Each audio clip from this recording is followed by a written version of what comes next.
φορά με νέα ιδιότητα του ΣΥΡΙΖΑ, απολυτευτή του κόμματος, την κυρία Ευθυμιχελάκη. Καλησπέρα, κυρία. Καλησπέρα σας. Ευχαριστώ πάρα πολύ. Μου λείψατε.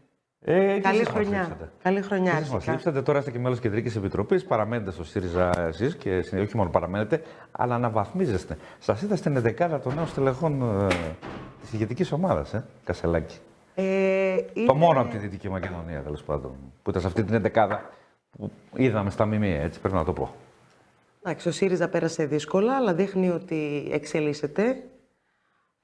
Πορεύεται και προσπαθεί να συγχρονιστεί με γοργά βήματα και θα τα καταφέρει, η γνώμη μου, με την κοινωνία και τα προβλήματά της, τα οποία δεν έχουν σταματημό με την κυβέρνηση που έχουμε να κάνουμε.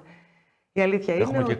Έχουμε και εκλογές, βέβαια, προεκλογές μπροστά, οπότε νομίζω ότι από εδώ και πέρα θα είναι πολύ ενδιαφέρουσα η αλήθεια είναι ότι και εμείς ως ΣΥΡΙΖΑ δεν σας αφήσαμε να ησυχάσετε, δεν ησυχάσαμε κι εμείς. Περάσαμε μια δύσκολη εποχή. Μια ήττα. Στο παρελθοντικό χρόνο. Ναι, την περάσαμε. Δεν την περνάτε ακόμη. Αυτή η κίνηση με 11 στελέχη, τα οποία θα συμμετέχουν. Νεότερης γενιάς. Είναι μεγάλη ευθύνη, αρχικά. Στο να φέρουμε κάτι διαφορετικό, να συντονίσουμε, να συγχρονίσουμε προτάσεις, οι οποίες θα είναι αποδοτικές για την ελληνική κοινωνία. Η παραγωγή πολιτική στην πράξη. Στις Πέτσες. Στις Πέτσες. Έχετε πάει στις Πέτσες, κύριε Μιχελάκη? Εγώ δεν έχω πάει, δεν ξέρω. Δεν έχω πάει και θα ήθελα πάρα πολύ να πάω. Αλλά πήγαν οι βουλευτές. Είχα άλλες υποχρεώσεις. Ήταν και κλειστός ο κύκλος. Ήταν μια εξαιρετική. Περισσότεροι δημοσιογράφοι από τους βουλευτές ήταν πάντως. Αυτό το πράγμα, εγώ πραγματικά τα φοβερώ με τους δημοσιογράφους. Μιλούσα και με την Καλλιόπη Βέτα και μου έλεγε ότι αυτό το πράγμα τριγυρίζουν όλοι γύρω-γύρω για να πάρουν μια δήλωση. Λες και είναι κάτι. Απλά ήταν κάτι που έγινε για πρώτη φορά στην Ελλάδα. Γιατί από ό,τι κατάλαβα στο εξωτερικό γενικώς γίνονται τέτοια διήμερα, τρίμερα. Νομίζω ότι έχει ξαναγίνει και στην Ελλάδα. Ίσως σε πιο μικρό βαθμό, ίσως σε μικρότερες ομάδες, όχι δηλαδή τόσο επίσημα μια κοινοβουλευτική ομάδα να κληθεί από τον πρόεδρο για να πάει σε ένα νησί να συνεδριάσει. Αλλά είναι αυτό που είπα και πριν, ότι οφείλουμε να συγχρονιζόμαστε με την κοινωνία. Ο πρόεδρος φέρνει κάτι καινούριο, το απέδειξε από την αρχή και συνεχίζει να υλοποιεί όλα αυτά που πιστεύει με τον τρόπο που εκείνος θέλει και του ταιριάζει. Η αλήθεια είναι ότι δείχνει ενδιαφέρον και ο δημοσιογραφικός κόσμος και γενικότερα το βλέπω πάρα πολύ θετικά. Μπορεί να είναι κάτι πρωτόγνωρο για τα ελληνικά δεδομένα, συγγνώμη, αλλά με αυτόν τον τρόπο δείχνει ότι δίνει και έμφαση στο πρόγραμμα, στο κοινοβουλευτικό πρόγραμμα, στην κοινοβουλευτική τακτική που θα ακολουθήσει ο ΣΥΡΙΖΑ από εδώ και πέρα. Τι έγινε τώρα και στις Πέτσες? Μου λένε για σκληρή δουλειά και αυτό διαβάζω. 50 ώρες λέει γενικά, άμα πάρουν το τρίμερο, λέει, καθίσαμε κάτω και δουλεύαμε. Δηλαδή και έγινε ουσιαστικά ένας διάλογος και διαμορφώθηκε η ατζέντα, η πολιτική του ΣΥΡΙΖΑ για τους επόμενους μήνες, και για τα επόμενα 1-2 χρόνια. Αυτό έγινε ουσιαστικά. Αρχικά ο ΣΥΡΙΖΑ... Παραγωγή πολιτικής, ουσιαστικά αυτό ήταν αυτό το τρίμερο. Παραγωγή πολιτικής είναι ένα πολύ ωραίο σχόλιο για αυτή τη διαδικασία. Αρχικά θα ήθελα να πω ότι σαν κίνηση μου άρεσε. Μου άρεσε πάρα πολύ. Από την άποψη ότι μπορεί να ενδυναμώσει σχέσεις, να βοηθήσει τον νέο πρόεδρο να γνωρίσει καλύτερα το περιβάλλον με το οποίο θα συνεργαστεί. Και το αντίθετο. Και το αντίθετο, φυσικά. Θα γνωρίσουν τον νέο πρόεδρο, τέλος πάντων. Ναι, σε μια διαδικασία χωρίς χρονοδιαγράμματα στενά, η οποία εμπεριείχε σκληρή δουλειά από ό,τι μάθαμε και φυσικά έβγαλε και κάποια αποτελέσματα.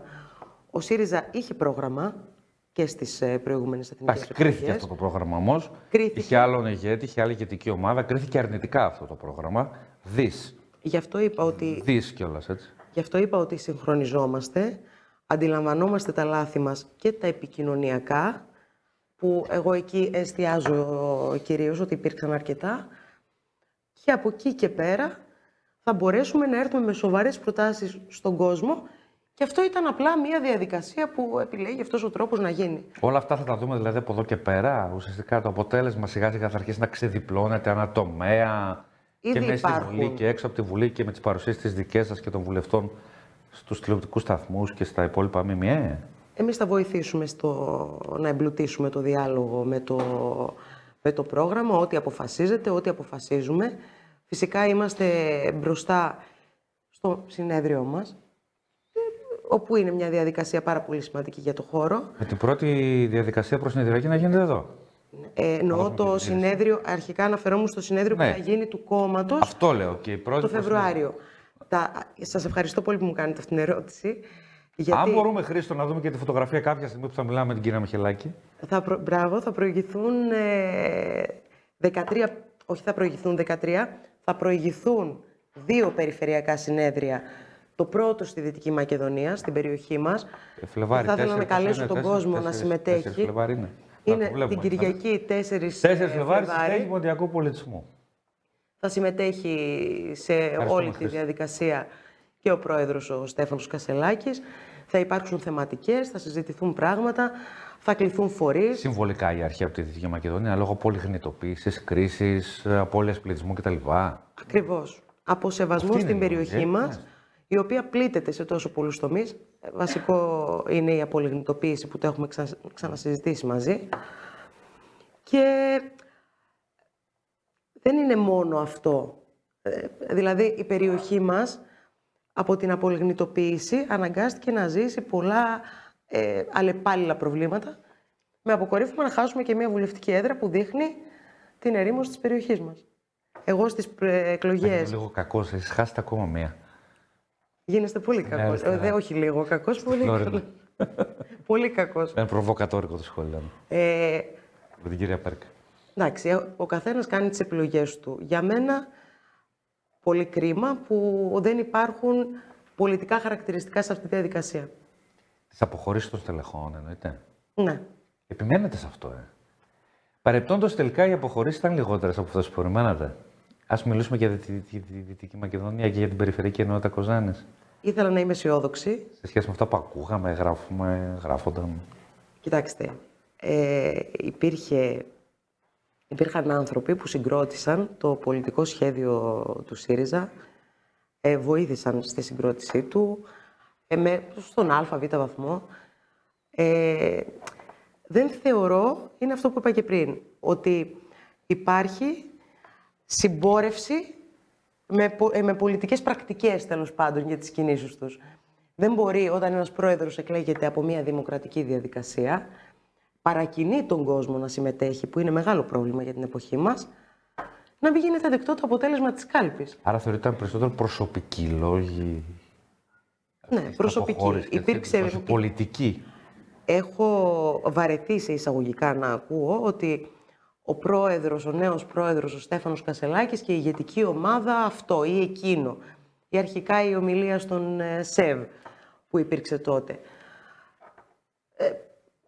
Δεν υπάρχουν πολιτικά χαρακτηριστικά, γιατί όχι μόνο δεν είχε μία περίοδο χάριτος, χρησιμοποιήθηκε μία ομιλία στον ΣΕΒ, η οποία δεν ήταν ακριβώς αυτό που είπε κιόλας ο Στέφανος Κασελάκης. Ο ίδιος όμως δεν κράτησε χαμηλούς τόνους. Δηλαδή και η ομιλία του στην Κεντρική Επιτροπή δεν ήταν και χαμηλών τόνων. Ήταν ένα κακό κλίμα, κύριε Πλιάτσο, και από κάτω. Εντάξει. Δηλαδή δεν μπορείς να μην δέχεσαι αυτό το αποτέλεσμα. Ήταν στραβό το κλίμα, το έφαγε ο Γάιδαρας όμως. Μιλάμε για ανθρώπους που συνέβαλαν στο πρόγραμμα του ΣΥΡΙΖΑ και φυσικά ήταν ηγετική ομάδα και κάποιοι από εμάς μπορεί να μην συμφωνούσαν με τους ίδιους, δεν φύγαμε. Και μάλιστα δεν αφήσαμε τον ΣΥΡΙΖΑ στα δύσκολα. Είναι δύσκολα, αλλά σιγά σιγά βλέπουμε φως. Το ποσοστό της Νέας Αριστεράς το βλέπετε μικρό στις δημοσκοπήσεις. 2-5, 3-2, κάπου εκεί. Θεωρώ ότι θα είναι κάπου εκεί, αλλά δεν θα ήθελα να κάνω κάποιο άλλο σχόλιο για... Την ίδια στιγμή όμως, εσείς πλέον είστε τρίτο κόμμα. Σε όλες τις με βάση τις δημοσκοπήσεις, οι οποίες καταγράφουν τη συγκυρία. Τη συγκυρία, αλλά έχουμε εδώ και 1,5 μήνα όλες τις δημοσκοπήσεις σχεδόν να σας δείχνουν τρίτο κόμμα. Όχι με μεγάλη διαφορά από το Πασόκ, το οποίο αλήθεια είναι ότι δεν πετάει κιόλας, αλλά είστε τρίτο κόμμα και το Πασόκ φιλοδοξεί. Μας είπε εδώ ο κ. Καναλίδης να πάμε και στο 20, λέει τώρα στις ευρωεκλογές. Πάει το Πασόκ στο 20, εσείς θα είστε τρίτο κόμμα. Ο καθένας μπορεί να κάνει τις προβλέψεις του. Και εγώ μπορώ να σας πω ότι ο ΣΥΡΙΖΑ θα πάει στο 20, θα πάει και παραπάνω. Πιστεύετε ότι θα πάει ο ΣΥΡΙΖΑ στις ευρωεκλογές? Εγώ θέλω να βάζω υψηλούς στόχους, θέλω να πω ότι θα είναι πρώτο κόμμα. Να το λέμε αύριο, ότι το είπαμε ότι θα είναι πρώτο κόμμα. Σε 4 μήνες, γιατί η αλήθεια είναι ότι επειδή αναφέρατε και τον κύριο Σκανδαλίδη και το Πασόκ, το Πασόκ γύρισε την πλάτη στην απλή αναλογική στις προηγούμενες εθνικές εκλογές Και τώρα είναι σαν να θέλει στρατηγικό λάθος να γίνει. Ο ίδιος ο κύριος Τσίπρας, η απλή αναλογική όμως. Το παραδέχτηκε. Ήτανε. Από τη στιγμή που ο ενδεχόμενος σύμμαχός μας δεν μπορούσε να συζητήσει μαζί μας και να αποδεχτεί κάτι τέτοιο. Ποιος το υποχρεώνει, από πριν το ξέρατε. Και εμείς το ξέραμε. Δεν υπήρχε περίπτωση. Ωραία, αλλά στη βάση του διαλόγου. Εσείς επιμείνατε, μάλλον στρατηγικά, αλλά φτασμένα. Τη συγκρότηση μια μεγάλη προοδευτική δύναμη δεν χωράνε προσωπικές αιμονές. Και αυτό είναι μήνυμα προς όλες τις κατευθύνσεις. Τώρα κρίθηκε, στους 12, στο 13. Όμως, επειδή όλα έχουν συνέχεια, η στάση του Πασόκ είναι ξεκάθαρα να γίνει αξιωματική αντιπολίτευση. Λογικό δεν είναι. Στη θέση της αξιωματικής αντιπολίτευσης. Και εσείς το ίδιο κάνατε το 12. Δεν θα γίνει. Και εσείς το ίδιο κάνατε το 12. Δεν θα γίνει. Δεν θα γίνει. Η πρόταση Σπίρτζη και κάποιον άλλον για να τα βρείτε όλοι μεταξύ σας της κεντροαριστεράς. Πασόκ, ΣΥΡΙΖΑ, Νέα Αριστερά, όλοι για να κάνετε τον πόλο της κεντροαριστεράς απέναντι στην παντοδυναμία Μητσοτάκη. Γιατί κατά ψέματα υπάρχει μια παντοδυναμία Μητσοτάκη. Και στα ΜΜΕ και στο χώρο και στην κοινωνία. Φαίνεται μια μπορώ να πω την προσωπική μου άποψη. Έχει κάποια προβλήματα στα δεξιά του και θα έχει λίγο και μεταμόφυλα και όχι μόνο. Όχι απλά έχει προβλήματα, φαίνονται σε κάθε απόφαση που καλείται να πάρει. Είναι 25 μονάδες από το δεύτερο κόμμα. Ξέρετε κάτι όμως, κύριε Πλιάτσο, δεν συνυπολογίζουμε καθόλου το ποσοστό της αποχής. Όταν στην εποχή μας ένας στους δύο συμμετέχει, άρα ένας στους δύο απέχει. Εντάξει, τώρα θα γίνει και μια καθάριση των εκλογικών καταλόγων. Υπάρχουν, λέει, από τον Παύλο Μελά γεγραμμένοι. Η οποία θα έπρεπε να έχει ήδη γίνει. Δηλαδή τα αυτονόητα τα λέμε σαν ενέργειες που είναι σημαντικές. Δεν τα έκανατε ούτε εσείς. Εμείς κάναμε όμως πάρα πολλά. Γιατί δεν λέτε μια φορά αυτά που κάναμε και μας καταδικάζετε? Ο κόσμος σας έκρινε. Η αλήθεια είναι ότι κριθήκαμε, γι' αυτό μίλησα για μια δύσκολη συγκυρία για τον ΣΥΡΙΖΑ. Αλλά θα βγούμε από αυτήν. Κάνουμε πολύ συγκροτημένες κινήσεις. Και προγραμματικά. Άλλωστε, συγγνώμη για να τελειώσω και από πριν, ο ΣΥΡΙΖΑ πέρασε μια διάσπαση. Ήττα και μετά διάσπαση. Δεν θα έλεγα διάσπαση ακριβώς. Είναι λογικό να σας πω. Το μεγαλύτερο κομμάτι έμεινε στο ΣΥΡΙΖΑ. Αυτό. Δηλαδή, υπάρχει ένα μεγάλο κομμάτι ανθρώπων που μας εμπιστεύεται ακόμη παρά τα λάθη και τις παραλήψεις. Και οφείλουμε να ευχαριστήσουμε τον κόσμο γι' αυτό. Θέλω, πριν κλείσουμε, δύο θέματα να συζητήσουμε. Το ένα τα πανεπιστήμια που θα τα συζητήσουμε μετά με τους εκπροσώπους των φοιτητών. Χαίρομαι πάρα πολύ που πέτυχα με την ίδρυση γιατί θυμάμαι τα δικά μου φοιτητικά χρόνια. Ήσασταν γεγραμμένοι, ήσασταν μαχητικοί ως φοιτήτρια. Πάρα πολύ. Στην ΠΑΣΠΕ. Η κυβέρνηση φαίνεται ότι θα φέρει τα ιδιωτικά πανεπιστήμια, παρακάμπτοντας και το επίμαχο το άρθρο 16.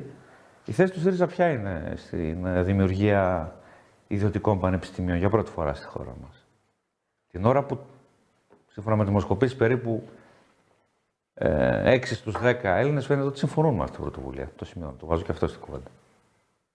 6 στους 10 Έλληνες συμφωνούν. Αυτό δείχνει τουλάχιστον 3 δημοσκοπήσεις. Από 5, εντάξει, έχουν και κάποια άλλα ποιοτικά. Να πω από 55% μέχρι 62%. Εντάξει. Έχουν και κάποια άλλα ποιοτικά χαρακτηριστικά οι δημοσκοπήσεις που πρέπει να τα δούμε λίγο συνδυαστικά, η γνώμη μου. Αρχικά, εμείς είμαστε και θα είμαστε, είμαστε και θα είμαστε υπέρ της δημόσιας παιδείας. Το είχαμε συζητήσει και προεκλογικά, κύριε Πλιάτσο. Έτυχε να ξαναδώ το βίντεο, μου εμφανίστηκε.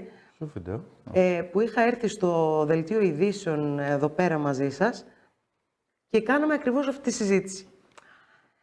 Αρχικά είναι αντισυνταγματικό και ήταν μια μεθοδευμένη κίνηση της κυβέρνησης η οποία έφερε την ελάχιστη βάση της αγωγής. Παραθυράκι ο Σκιαρακάκης, το βρήκε το παραθυράκι. Νομιμοφανές είναι και θα περάσει πάντως. Αυτήν τη στιγμή, νομιμοφανές. Αρχίζουμε να ακούμε για το άρθρο 28, για όλο αυτό το επικοινωνιακό παιχνίδι. Απλά είναι η στρατηγική που ακολουθεί η κυβέρνηση σε όλες τις ενέργειες. Παραρτήματα ξέρουν πανεπιστήμια. Το ίδιο έγινε με τη ΔΕΗ. Την υποβαθμίζουμε για να την ξεπουλήσουμε αύριο. Το ίδιο γίνεται και με την υγεία. Προχθές άρα δεν θέλει να ξεπουλήσει τα πανεπιστήμια. Άκουγα έναν διευθυντή από το Παπαγεωργίου, από το νοσοκομείο Παπαγεωργίου στη Θεσσαλονίκη, όπου μιλούσε για τις άθλιες συνθήκες και την απόλυτη εξουθένωση των γιατρών.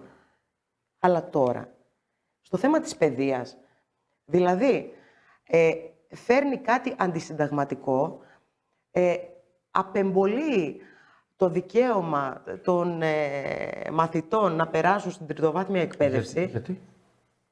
Πώς, κύριε Πλιάτσο? Γιατί να μην περάσουν? Φέρνει την ελάχιστη βάση της αγωγής. Είμαστε πρώτοι-τελευταίοι στη χρηματοδότηση των πανεπιστημίων στη χώρα μας. Υποβαθμίζει το δημόσιο πανεπιστήμιο, θα αποκλείει ένα παιδί που δεν έχει λεφτά Και με λέγανε λόγια, όποιος έχει θα σπουδάζει. Γιατί να το αποκλείσει το παιδί που δεν έχει λεφτά, ας διαβάσει να περάσει.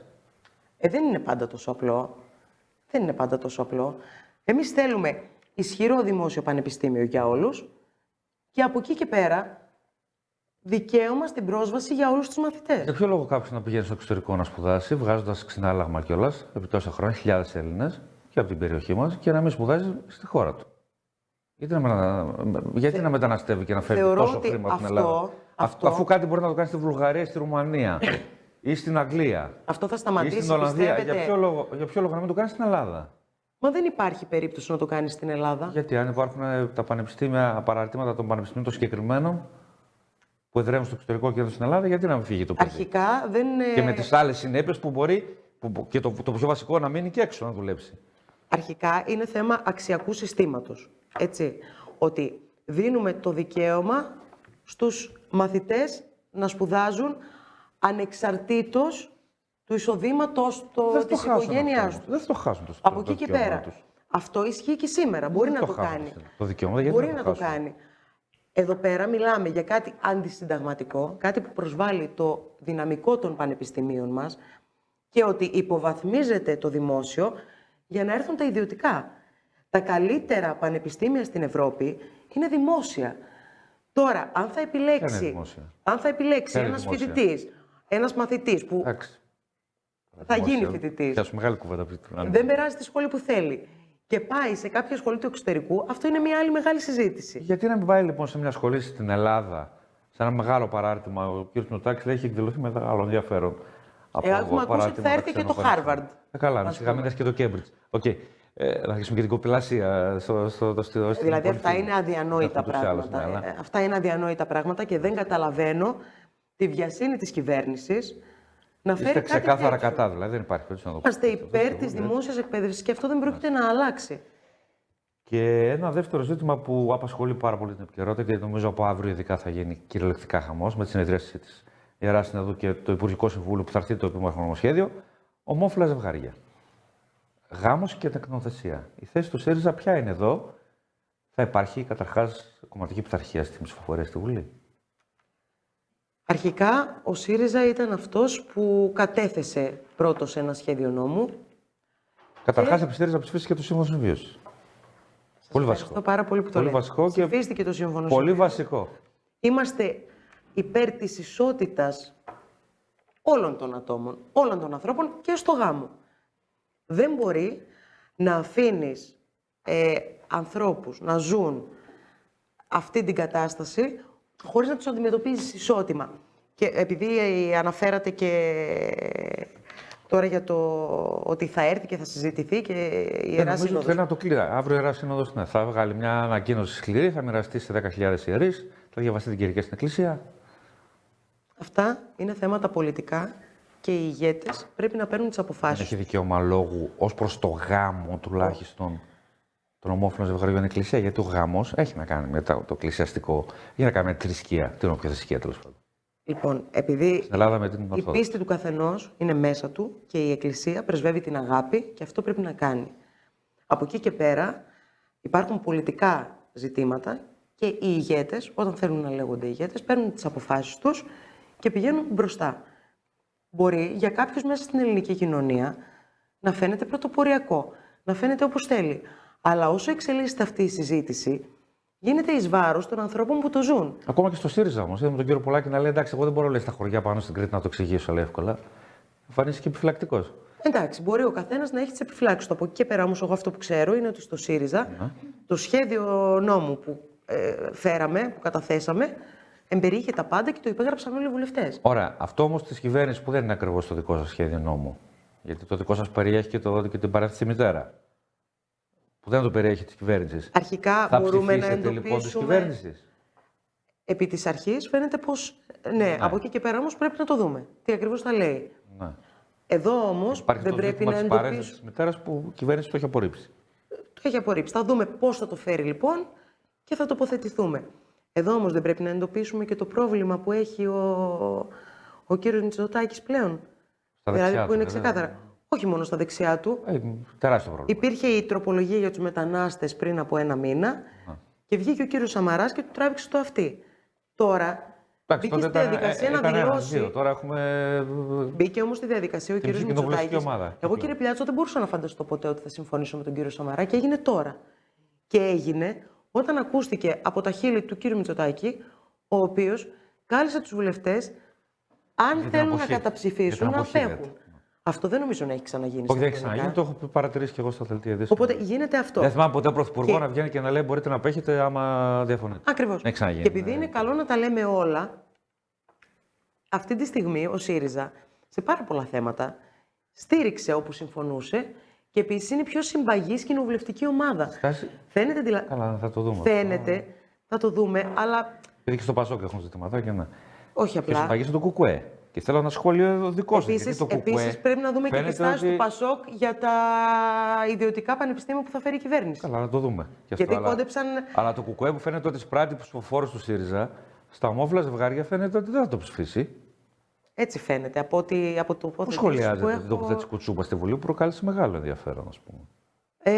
Σαν να καταργείται, λέει, η μητρότητα και η πατρότητα. Έτσι είπε, λέει, με το νομοσχέδιο. Το ΚΚΕ έχει προσπαθεί και μάλλον πολιτεύεται, έχει επιλέξει με έναν συγκεκριμένο τρόπο όλα τα τελευταία χρόνια. Δυστυχώς. Το θεωρείτε μη προοδευτικό αυτό, στάση του ΚΚΕ? Στάση καθόλου. Μάλιστα. Καθόλου προοδευτική. Κλείνοντας, κυρία Μιχελάκη, το μήνυμά σας για τον κόσμο του ΣΥΡΙΖΑ, τον προβληματισμένο κόσμο του ΣΥΡΙΖΑ που πέρασε πολλά αυτούς τους μήνες, που βλέπει μπροστά να έρχονται εκλογές, και ποιος ο στόχος από εδώ και πέρα και πώς θα κινηθείτε και τοπικά? Αρχικά, ένα μεγάλο ευχαριστώ σε όλον αυτόν τον κόσμο που συνεχίζει να μας στηρίζει. Όντως, περάσαμε πάρα πολύ δύσκολα και ο κόσμος ήταν εκεί. Δηλαδή, και εγώ εισέπραξα πάρα πολλά τηλεφωνήματα, δέχτηκα την αγωνία αυτή, τι θα γίνει με το χώρο, τι θα γίνει με τον προοδευτικό χώρο γενικότερα. Γιατί ο ΣΥΡΙΖΑ εκφράζει ένα μεγαλύτερο κομμάτι από την αριστερά έως το προοδευτικό κέντρο. Κάποιοι προσπάθησαν να χτυπήσουν αυτό το άνοιγμα. Δεν θα τα καταφέρουν. Ο ΣΥΡΙΖΑ με πολιτικές προτάσεις, με πολιτικό διάλογο θα βγει μπροστά. Είναι μια πρώτη ευκαιρία τα περιφερειακά συνέδρια που εστιάζουν στα περιφερειακά προβλήματα του κάθε τόπου. Θα περιμένουμε τον κόσμο να είναι εκεί. Χρειαζόμαστε τον κόσμο να είναι εκεί. Γιατί ο καθένας, συμμετέχοντας, θα συμβάλλει σε όλη αυτή την αλλαγή που έχει ανάγκη η κοινωνία. Θα έχουμε την ευκαιρία να τα ξαναπούμε μέχρι τότε και να συζητήσουμε και άλλα ζητήματα όπως απολιγνητοποίηση και να δούμε ποια θα είναι η θέση του ΣΥΡΙΖΑ. Νομίζω ότι θα είναι βασικό ζήτημα στη Δυτική Μακεδονία. Θα χαρώ πολύ, θα είμαι στη διάθεση. Ευχαριστώ για την παρουσία σας εδώ. Καλή συνέχεια, έχετε μπροστά σας αρκετά. Ευχαριστώ. Εμείς τα λέμε σε λίγο για την ίδρυση των ιδιωτικών πανεπιστημίων με εκπροσώπους φοιτητικών παρατάξεων.